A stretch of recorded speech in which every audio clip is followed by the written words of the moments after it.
अस्सलामुअलैकुम my YouTube family, सब कैसे हैं। उम्मीद है कि सब ठीक ठाक होंगे और बहुत खुश होंगे। आज की जो वीडियो है ना, बहुत ही ज़बरदस्त रेमेडी है, शर्तिया इलाज है। अगर आप लोगों को बदलते मौसम की एलर्जी हो जाए या सर्दियों में नज़ला ज़ुकाम सीने की जकड़न हो जाती है, बच्चों को, बड़ों को, छोटों को, बूढ़ों को, ज़्यादातर छोटे बच्चों को और बूढ़ों को ज़्यादातर ये ज़्यादा असर करती है, क्योंकि उनमें ना इम्यूनिटी ज़रा कम होती है और जो मिडल एज के होते हैं उन वो ज़रा ठीक होते हैं।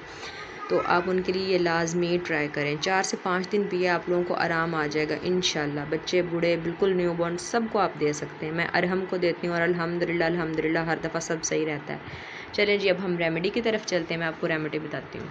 थोड़ी सी सौंफ लेनी है, बड़ी इलायची लेनी है, छोटी इलायची लेनी है। अभी मेरे पास छोटी इलायची नहीं है, वो ख़त्म हो गई है। 1-2 दिन मैं पहले कहवा देती रही हूँ, तो आज मैंने फिर वीडियो शूट की तो आज ख़त्म हो गई। नेक्स्ट टाइम इंशाल्लाह आप लोग वैसे ऐड करें।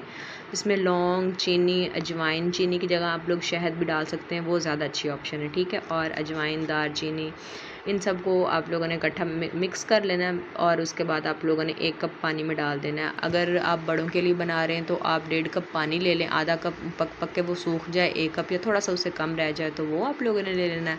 और अगर आप छोटे बच्चों के नहीं बना रहे हैं तो जिस तरह मैं बता रही हूँ आप इतना बना लें, क्योंकि छोटे बच्चे इतना ज़्यादा पीते भी नहीं हैं, तो इसलिए ये ठीक रहेगा कि आप उनके लिए थोड़ी क्वांटिटी में बना लें। बस 1 से 2 स्पून ही काफ़ी होते हैं, ठीक है।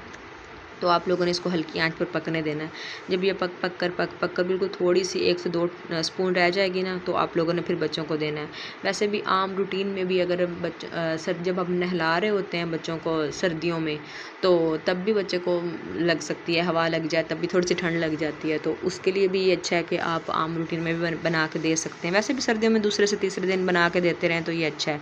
और जो लौंग वगैरह ये भी गर्म होते हैं, अजवाइन बुखार के लिए बहुत ज़्यादा अच्छी होती है, तो आप ये दे सकते हैं, ठीक है। सौंफ जो होते हैं, वैसे भी हम लोग जब बच्चों को दूसरा दूध शुरू करवाते हैं तो उसमें भी हम सौंफ यूज़ करते हैं, ये बहुत अच्छे होते हैं, ठीक है। तो आप लोगों ने ये बच्चों को देना है, ये आपके बच्चों को सर्दी, खांसी, ज़ुकाम इन सब से दूर रहेगा, ठीक है। और एंटीबायोटिक्स भी तो हम देते हैं जब बच्चे ज़्यादा बीमार होते हैं। एंटीबायोटिक्स कौन सा अच्छी होती हैं, तो कावा तो इतना बुरा नहीं ना होता, तो आप बेहतर ऑप्शन ये है कि आप कावा दें। इसके तो आप फेब्रोल दे सकते हैं, फेब्रोल अच्छी है। पैरासीटामोल के कोई भी आप सिरप दे दें, फेब्रोल, ब्रूफन और पैनाडोल, ये बल्ब शक्कर आप इसका यूज़ करें। वो सलाइन ड्रॉप्स मिलते हैं नाक में डाल के दोनों तरफ, और इसको इसी तरह मैंने पंप किया, ऐसे पंप करके साफ़ करें नाक, ठीक है जी। अल्लाह हाफ़िज़।